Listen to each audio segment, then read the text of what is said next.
Ya tenemos un escenario claro respecto a quienes van a las primarias, quienes no. Hay un sector que definitivamente después de una casi intento, no lo lograron. Vamos a estar conversando de esto desde el punto de vista de las encuestas, qué es lo que se ve, cuáles van a ser los principales hitos, desafíos y por supuesto las cosas que los candidatos van a tener que estar pendientes para poder subir o bajar en ellas. Estamos junto a Alberto Mayol, director de la encuesta La Cosa Nostra, también académico de la USACH. ¿Cómo estás? Bienvenido, buenos días. ¿Qué tal, Álvaro? Un gusto saludarte. Bueno, ustedes acaban de sacar una nueva encuesta, Sí, esta ya la última, antes de la inscripción formal de las primarias que vamos a vivir en las próximas horas. sí. Sí, efectivamente, y claro, con un escenario primario es distinto, porque ya quedó claro que la derecha no llega a primaria. Todavía no sabemos, porque podría ocurrir a última hora que entre Kast y Kaiser pudieran hacer una primaria, todavía es una posibilidad, pero no tiene lógica para efectos de Kast, no es conveniente para él, así que probablemente no ocurra. Y efectivamente tenemos la primaria del oficialismo, que como se ha denominado, porque no entró ninguna, aparentemente hasta el momento no ha entrado ningún nombre que no sea estrictamente oficialista. Y efectivamente también la medimos y es bien interesante porque hay una holgada diferencia a favor de Carolina Toá en todo caso, pero Una pequeña pregunta antes, porque hubo como un sí, paréntesis en donde existió, o como que existió y no existió la candidatura de Paulina Bodanovich. ¿Ustedes no sí. alcanzaron a detectar algo? No, porque cuando ella presenta que la candidatura que va, nosotros no estaba todavía definido, por tanto no la habíamos puesto. Así que en el tiempo que subió y bajó, finalmente no la medimos. Pero sí la habíamos medido antes, ¿ya? Y en general su rendimiento era un rendimiento que para no tener una candidatura formal, digamos, no estaba mal, 4 puntos, 5 puntos, y obviamente son candidaturas que nacen con un esfuerzo de hacerla crecer durante la campaña y entendiendo que no eres un candidato a ganarla fundamentalmente. Pero en principio lo que sí sabemos es que Carolina Toá está muy fuerte. Ahora, si hay un detalle, que es bien importante porque también lo medimos, si uno va al voto probable, llamamos voto probable a aquellas personas que han votado en todas las primarias anteriores. O sea, porque esta es Y voluntaria, no es obligatoria como la otra. claro, claro. Entonces, han habido 3 primarias legales. Entonces, los que han votado en primarias anteriores y los que además dicen que seguro que van a ir a votar, ¿ya? Son como el 25%. De ese 25% hay un porcentaje, ¿ya? Que es el que ha ido que vota por el oficialismo. Entonces esos son los que estimamos que irían y si uno hace el cálculo en números gruesos, tendrías ahí como 1 millón de votantes, 1.200.000. Dentro de, vamos a volver solo un segundo hacia atrás, porque de las cosas que presionaban a Paulina Bodanovich del Partido Socialista era que según varios en su mismo partido, se abría un riesgo. O sea, si es que el socialismo democrático iba dividido en dos candidatas, eso podía permitir que Gonzalo Vinter o la ministra o exministra Jara pudieran ellos pasar o ganar la primaria. ¿Existía ese riesgo real? No existía ese riesgo real. Lo que pasa es que yo creo que hay una confusión muy típica en la actualidad política de Chile y es que es confundir lo electoral con lo político. Cuando tú haces política, no siempre la política se hace electoralmente, aunque seas un candidato. A veces tú entras para hacer política justamente, porque quieres instalar un concepto, porque quieres instalar un proyecto, porque quieres instalar una estrategia, porque quieres instalar la valía de tu partido. Estamos hablando de que el partido más importante en tamaño, en historia, en peso político, en capacidad de movilización de todo el oficialismo, resulta que es el partido que no tiene candidato. Entonces, a mí me parece que lo que había hecho Paulina Bodanovich y lo que había hecho el Partido Socialista al proclamarla era una jugada que tenía riesgos electorales, pero que tenía importancia política, porque ellos están disputando un sector con el Frente Amplio. El Frente Amplio tiene muchísimo menos peso, ¿ya? Pero tiene más liderazgos. Entonces, esa ecuación al Partido Socialista le permitía eventualmente demostrar que tenía una valía particular, una perspectiva particular respecto al gobierno, una visión en particular, que le diferenciaba aun cuando estaba dentro del oficialismo. Esa jugada era una jugada política, estratégica, pero se pusieron a contar los números, no le daban los números y dijeron mejor no. A mí me parece que es un poco básico, ¿no? Sí, porque además faltaba más tiempo para darle espacio a esa candidatura. O sea, vas a tener un espacio en una franja televisiva, vas a tener debate, vas a poder plantear tus puntos de vista como partido, ya te irá bien, te irá mal. eso va a sobredeterminar que después tengas menos diputados, que después tengan... No necesariamente, no me parece que haya... De hecho, en Chile no se vota por el partido, para empezar, o sea, la gente vota por candidato. Y la lista del socialismo democrático iba a existir de todas maneras, y de hecho de hecho va a haber una lista completa de, de todo el gobierno, entonces no tiene sentido. Toda la discusión electoralista fue un error a mi juicio y privó de espesor a una primaria que podía tener cierta gracia con todas las sensibilidades representadas. Sí, efectivamente. Ahora mirando lo que viene, ¿cuáles son los candidatos que están mejor aspectados? ¿Quién podría, o todavía es muy pronto para pensar quién puede ganar la primaria? O ya solo podríamos dar por esto que gana Carolina Toá por el espacio, por las cifras que tiene hasta Sí, ahora. a mí me parece que, mira, si nosotros vamos al votante probable, es cierto que se reduce la distancia con Janet Jara, pero la distancia sigue siendo 8 o 9 puntos, entonces la verdad es que es bastante elevada. Yo creo que Carolina Toá tiene la primaria bastante avanzada. Y lo que van a tener que hacer un esfuerzo es que tenga gracia el nivel de exposición, que tenga... Aquí hay un problema que la salida de Paulina Bogdanovich representa, que es como el temor a que la primaria sea una elección de verdad. Ya le pasó a la derecha que le tuvieron miedo a tener un escenario electoral, ¿ya? Y ahora también se da en el otro lado que dicen, no, pero ¿para qué va a estar ahí? ¿Y por qué no va a estar ahí si tiene el partido, tiene todas las condiciones? La gracia, las primarias que son exitosas. Recordemos que la primaria de cuando Sandón le dice a Piñera no te declararon reo por lindo fue súper exitosa, porque fue mucha gente a votar para defender a Piñera y mucha gente para defender a Sandón. Entonces se produjo una votación súper alta de la primaria y la derecha. Las primarias son como todas las elecciones, son emocionantes cuando hay conflicto, competencia, y esa es la gracia de la primaria. Si van a llegar a una primaria para hacerse cariño, va a ir menos gente, va a ir menos de 1 millón de personas, y si la cosa tiene alguna gracia, va a haber más de 1 millón de personas. Sí, bueno, y en el caso de, lo que pasa es que se veía poco claro eso con esta pseudo primaria que se estaba formulando, porque a diferencia de la del oficialismo, que pareciera ser bastante competitiva, o al menos son sectores distintos, el Partido Comunista tiene su gente, el Frente Amplio tiene su gente, el Socialismo Democrático tiene su gente, en el otro caso era solo Chile Vamos, eran la misma Sí, persona.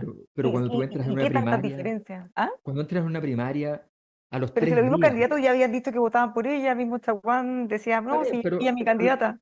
a los 3 días se les quita, cuando ya entras en competencia, Sí. te aparece el animal, ¿ah? Y empiezas a decir cosas y dices, mira, en realidad no me gustó esto que dijo, porque tú eres candidato y al final no quieres salir con un planchado con 3 votos. Entonces, obviamente, empiezas a jugar el partido. Lo gandrás con una estrategia, los primeros días más tranquilos. Después, cuando vienen los debates, en algún programa vas a decir, mira, yo he tratado de no decir tanto esto, pero, y lo voy a decir, y los tres lo iban a decir, porque los tres iban a jugar su partido. Entonces, la verdad es que siempre esto tiene gracia, ¿sí? El punto de protegerse del conflicto es absurdo porque la política se produce con conflicto. Sí, ahora en ese caso hay conflictos mayores que otros. El ex candidato en ese momento, Sandón, era extremadamente duro, mucho más duro que toda la otra vereda junta. Por supuesto, no, por supuesto, pero son casos extremos, pero efectivamente se dan escenarios de conflictividad y esos escenarios de conflictividad, la gracia que tiene es que justamente cada jugador tiene que administrarlos, tiene que saber jugar. Y eso es lo que todos esperamos como ciudadanos también, que se mostrar un poco de presión. Esto de llevar unos sparring que no pueden competir no tiene mucha gracia, pero yo te garantizo que cualquiera que se sube al ring, al final tiene ganas de pegar, o sea, eso es normal. Ya, si hasta ahí, Ya está ¿para qué me ahí. citan si saben cómo me pongo? Mira, Sí, qué pues, feo. exacto, exacto. Ahora, otra de las cosas que ha surgido la duda, ya que es un hecho hasta ahora que no va a haber candidato en la oposición. Votos cruzados. Ya lo vimos en la primaria del expresidente Gabriel Boric. Mucha gente Mm, cruzó la vereda de la derecha y fue a votar por candidato Boric para que no ganara Jadwe. ¿Podría sí. pasar algo parecido ahora? La gente tratando de sacar la calculadora y diciendo, mira, nos conviene más eventualmente que gane tal o tal candidato y Sí, tratar de pero cruzar esa vereda. ¿Puede pasar o no, no? no porque no dan los números. O sea, puede pasar que haya un cruce de vereda, pero el volumen de gente que te puede cambiar la elección no va a ser importante porque no está la emoción. A ver, Jadwe, por el estilo, de su estilo político y por sus dichos también, por contenido, evidentemente producía escozor y temor en Mucho una... más que todos los candidatos de ahora juntos, quizás. Exactamente, entonces vas a tener gente de derecha que va a ir a votar con tal de que no salga Jadwe, no llegue con posibilidades de ir a la segunda vuelta. Evidentemente, evidentemente. Pero pero no cabe ninguna duda de que ninguno de los candidatos, incluyendo Janet Jara, Partido Comunista, Gonzalo Vinter, son candidatos que yo te diría incluso que Gonzalo Vinter genera más anticuerpos que Janet Jara. De hecho, cuando él, si nosotros hacemos el ejercicio de pasarlo a él como el candidato del oficialismo en primera vuelta, él saca menos que Janet Jara en primera vuelta. Entonces, evidentemente, creo que, pero ninguno de ellos se aproxima ni de cerca a la situación de Jaude. Por tanto, no creo que haya mucho cruce de vereda y si lo hay son números muy pequeños, pues son, si tú movilizas, que es harto para un partido, movilizar, qué sé yo, 30, 50.000 personas que motivaste a que vayan a votar por otro. Ya, pero vas a tener una elección de 1 millón de personas, no vas a mover mucho. Ahora, de las cosas que a ustedes más les llaman la atención en esta última encuesta, ¿cuáles son? Ejes, eventualmente, o posicionamiento. Después podemos hablar también de la Sí. otra vereda, de los candidatos Kaiser, Kast y Evelyn Matei. No, yo creo que lo más interesante está pasando en la derecha, no tengo ninguna duda de que en el escenario actual ya lo que pasa en el oficialismo es más o menos predecible, lo más interesante es lo que está en la derecha, aun cuando Evelyn Matei mantiene el liderazgo y lo viene resistiendo hace bastante rato, la verdad es que Kaiser es competitivo, está por debajo, hay que aclararlo, está por debajo, de hecho en la última medición no aumentó, que había estado aumentando en todas las mediciones, no aumentó, Está efectivamente un poquito más ausente en estas últimas semanas, o es una está más sensación. ausente, pero ¿sabes lo que pasa? Es que además hay otra cosa. Si uno mira la estructura de sus datos, nosotros lo medimos de distintas maneras, tenemos muchos mecanismos de posicionamiento para que no sea obvio se calcula. Y uno ve que le queda poco espacio para crecer, ¿ya? En ese sentido. Por ejemplo, un ejemplo súper simple. Uno diría, los votos de Kast deberían irse donde Kaiser. Los votos de Kast se van 40 o 45% donde Matei, no se van donde Kaiser. Entonces se reparte casi mitad y mitad. Entonces, claro, entonces, ni hablar de los votos de los votos que están en el mundo. Hay un mundo donde se juega mucho, que es el mundo de la gente que apoya a la concertación, los concertacionistas. Y ellos están más con Matei que con Toá, estaban al menos. Ahora vamos a ver con el tema de Pinochet cómo se movió eso en los próximos. En esta medición perdió un punto Matei en ese mundo, pero no perdió más. Habría que ver cómo pasa en el tiempo. Ahora, en el caso de, ya decía, que los votos de Cast no necesariamente pasan todos a Kaiser, sino que menos de la mitad eventualmente. Pero al Sí, revés, quizás sí, o sea, los votos de Johannes Kaiser probablemente sí pasan en una mayor sí, proporción a José Antonio Cast. sí, pero casi no tiene posibilidad de llegar a segunda vuelta, ninguna, hace rato. ¿A segunda vuelta o no? Porque A uno cuando segunda no. mira, obviamente que está mal metodológicamente hacer esto, pero siempre se hace por el tema de Sí. ejercicio de diversión de comentar. Porque dicen, a ver, si uno junta los votos de Kaiser y Kast, eventualmente podrían ser más que los de Matei, eventualmente Sí. puede pasar a segunda vuelta. ¿No es tan así? Podría ocurrir si Kaiser le pasara los votos a Kast, pero no pasa al revés. Entonces, como Kaiser va por delante y nadie se baja si va por delante, O sea, tendría que bajarse él y no José Antonio tendría que Cast. bajarse Kaiser por Kast y probar a ver cómo se mueven los votos después de eso. Lo que pasa es que, fíjate, lo que le pasa a Kast es bien interesante porque hay un indicador que construimos que es bien bonito, que le pusimos nota a los candidatos. La evaluación de la gente la nota. Entonces la pregunta es, yo, ciudadano, le pongo un 4 al señor Kaiser. ¿Qué probabilidad tengo de votarlo? ¿Ya? Con un 4 uno dice, bueno, cada candidato tiene su perfil. Por ejemplo, Gonzalo Vinter, ya obteniendo un 4 tiene un 16% de gente que lo vota, que no es poco. De la gente que le pone 4 un 16 lo está votando. En la mayor parte de los candidatos de derecha, nadie le pone un voto a alguien con un 4. ¿Ya? Los votos vienen después, a los 5, a los 6, a los 7. ¿Y qué Pero notas tienen ellos? el caso de Kass es terrible porque en el 7 no tiene la mayoría absoluta, o sea, no tiene más del 50%. En el 7. En cambio, Kaiser y Matei, por ejemplo, tienen más del 90% en el 7. Claro. Y ahora, ¿qué notas tienen ellos? No, las notas que tienen son todos están, la más alta es Matei con un 4, ¿ya? Nuestro sistema político se mueve en el orden del 4 y el 3, ¿ah? Para que tengamos claridad. Entonces, esa es la vida. Yo me acuerdo que esta pregunta yo la hacía el año 2003, 2004, y las notas eran 6, 5, 8, ya. Estamos, lo más alto que de los presidentes del pasado son Elwin y después de su muerte Piñera, que tienen un 4,7, eso es lo más alto, y de los que están vigentes como candidatos, lo más alto es Matei con un 4 y Toá después con un 3,9 y ahí vienen ya bajando, y la verdad es que Kaiser tiene tiene notas claramente más bajas que Matei, que también es una barrera de crecimiento. O sea, tiene muchas barreras de crecimiento porque por un lado, su posicionamiento, también el tipo de votante que tiene, lo tiene en elementos que son más pequeños. Por ejemplo, la mayor parte de los chilenos son neoconservadores en la clasificación. La clasificación de neoconservadores significa que son personas que creen en el libre mercado y que son relativamente estatistas en términos de la capacidad del Estado de producir un orden social. ¿Ya? Entonces, son personas que no les gustan los estados débiles. Les puede gustar un estado que, no sea, que sea pequeño, pero no débil. Entonces, y allí Kaiser no saca tanto voto, y es el lugar donde hay más votos.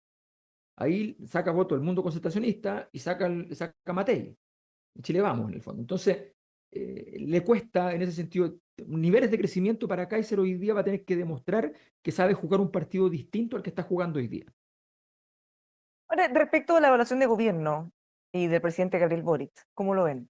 Mira, Una pequeña nosotros, mejora. nosotros le ponemos nota a todos y le ponemos nota, no hacemos aprobación o reprobación porque nos parece que esa le da poca complejidad. El presidente Boric se mueve siempre entre la nota 3,0 y 3,2. O sea, en sus mejores momentos marca un 3,2 y fue el caso de esta medición que marcó 3,2 probablemente y bajó una décima Pinochet, lo que nos viene a retrotraer a la discusión sobre Pinochet. O sea, probablemente por la bajada de Pinochet subió Boric.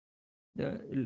Pinochet saca más que Boric, entonces saca 3,4. Pero es que esto, perdona, paremos ahí un segundo, porque esto es súper llamativo, a mí al menos me llamó la atención. Augusto Pinochet tiene más aprobación que el presidente Gabriel Boric, Sí, y que el presidente Gabriel Boric, al único de todos los que midieron que supera, es al presidente Salvador Allende. eso lo Cosa que es medimos bien todo. curiosa también, que tiene menos nota que Boric incluso. Todos los demás, muy por sobre. O sea, Sí, Sebastián Piñera, 4,7, llegó a tener un minuto 3,9 en claro, otro gobierno. Patricio Elwin, 4,7, que son las notas más altas, Piñera y Elwin. claro. Pero ¿qué pasa con la figura de Salvador Allende? Todo esto que ha ocurrido, Casa Allende, todo eso, finalmente, pese a que no, jamás me imagino lo hubieran querido, ha terminado perjudicando esa figura más que en cualquier otro gobierno. Ahora, fíjate que las notas son bastante estables, salvo situaciones muy grandilocuentes, las notas son bastante estables. Como te decía, el presidente Allende se ha movido siempre en nota 3, 3,1, 3, 2,9 a veces incluso. En momentos de crisis a veces pasa que las presidentes, por ejemplo, el presidente Piñera después del estallido llegó a 2,9, entonces estuvo muy bajo.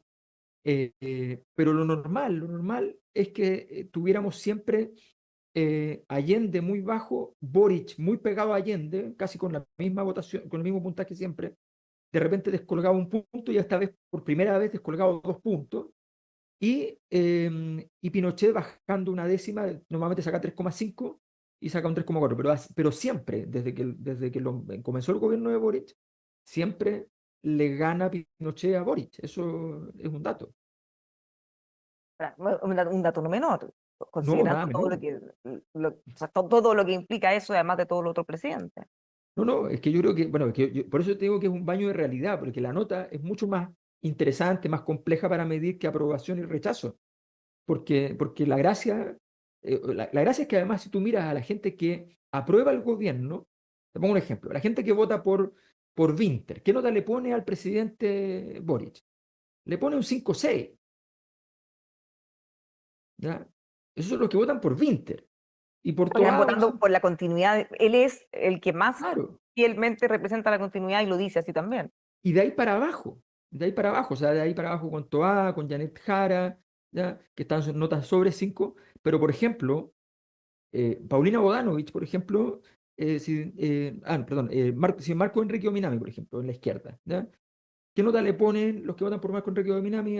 Le ponen un 4 al presidente, es más que lo que tienen como promedio, pero le ponen un 4. Entonces, sus notas son efectivamente incluso malas en los sectores que son más aledaños, que están más cerca. Ahora, para cerrar, ¿a qué cosas vamos a tener que estar más atentos en la próxima entrega? ¿Cuáles son las que tienen la mayor incertidumbre, como decía, probablemente lo que pasa en la derecha? Yo creo que la evolución de Kaiser es el gran misterio porque esto es un fenómeno mundial. O sea, yo estaba en una conferencia ayer y antes de ayer se está trabajando mucho el tema de entender este fenómeno de las ultraderechas y su influencia, qué sé yo. Y efectivamente la pregunta es si Kaiser va a lograr avanzar otro poco más en términos de puntaje, independiente si pasa o no pasa a Matei o lo que sea, pero sí si logra avanzar, si se logra subir. Y lo que hay que poner atención también, porque además eso cambia mucho todo el escenario, porque si Kaiser tuviera capacidad para llegar a segunda vuelta, se abre la posibilidad cierta de que Toá gane en la elección. Si no, no hay ninguna posibilidad. Y lo otro que es muy importante es la disputa del voto de centro, por decirlo así, del voto concertacionista, que normalmente es lo más claro, donde Edith Matei ha tenido sistemáticamente mucho liderazgo, mucho. De hecho, históricamente, en todas las misiones que teníamos antes, le ganaba con claridad a Carolina Toá en ese voto. ¿Ya? Ahora sí Y para cerrar, perdón, es que esto también va a depender probablemente de la decisión que toman. La democracia cristiana no quiere ir a una primaria con el Partido Comunista, insisten en primera vuelta, otros planteamos quizás que hay otro escenario que ellos puedan apoyar solo a Toa en este caso, y si no pasa, capaz que ahí sí vale la pena ir a primera vuelta, si es que el oficialismo llegara con una migrante comunista que quizá podría renunciar, dice ella, o del Frente Amplio, o tampoco. es que yo creo que el caso de la DC es un acto, que me disculpen, pero creo que es un acto de imaginación. O sea, yo creo que no importa, el votante de Muerte Cristiano ya está en otro lugar. Es un lugar para algunos de esos votantes, están muy molestos con la concertación. Entonces son concertacionistas, pero no tienen partido, por decirlo así, no se sienten nada representados. Y otro grupo que tiene todavía una cierta afinidad, pero están votando por su cuenta y ya y están definidos en un porcentaje importante por Matei y en otro porcentaje por Toa. Están allí. El resto de la población concertacionista entró en una etapa disruptiva y están enojados. Y ese voto ahí puede ir a cualquier parte, lo hemos visto. Esto votante concertacionista histórico que está en fase disruptiva ha votado por Kast, ha votado por Boric, ha votado por Boric y por Kast en 8 meses de diferencia. O sea, Y todo lo que probablemente quienes votaron por Boric, ahora por las mismas razones, dicen, ¿saben qué más? Ahora nos aburrimos de esto, vamos al otro extremo, ya. Y aquí puede salir mal, o Y ha habido un tratemos al escándalo, menos. claro. Y ese grupo además ha ido creciendo en tamaño, porque además esto es evolutivo. Entonces ese grupo disruptivo ha ido creciendo en tamaño. Entonces va a depender cada vez más de estos grupos enojados la elección. Y eso, si no se frena, favorece a aquellos que sean menos institucionalistas, por decirlo así. Ser un año extremadamente entretenido e interesante para poder analizar. Vamos a seguir muy atentos a las próximas entregas. Alberto, muchas gracias y un muy buen día. Gracias, Bárbara, que estés muy bien. Hasta luego. Igualmente. Los dejamos invitados a que sigan juntos a nosotros aquí en emuel.com.